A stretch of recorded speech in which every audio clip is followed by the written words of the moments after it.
Hey y'all, it's Amelia from Warren Student Ministry. I miss y'all, hope you're doing good, hope to see you soon. But I just want to continue in our daily devotion. Today we are in Joshua chapter 8 verses 30 to 35. And in this chapter we see that Joshua and the Israelites have captured and taken over a city and have gone to a new place where they are building an altar to the Lord and worshiping Him.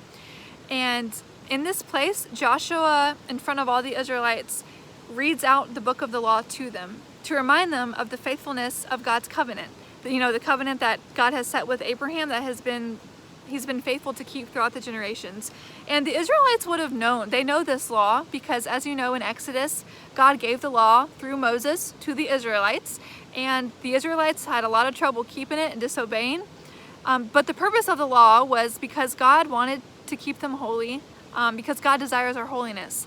Well, nowadays, because Jesus came to the earth, lived a sinless life, and died on the cross, He fulfilled the law. So now we, if we are followers of Christ, we're under the law of grace. And if you check out Romans 8, there's a whole lot of good stuff in there about how we are to walk through the Spirit and how that gives us life. And I'm thankful today that we aren't under the law, the book of the law, but we are still under a law that God requires our holiness, and He wants us to obey Him.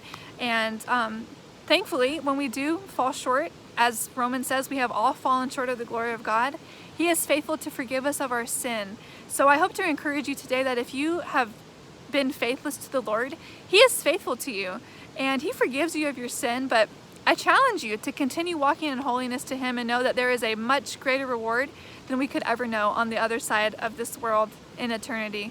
Miss you guys and hope you're doing well. Hope to see you soon.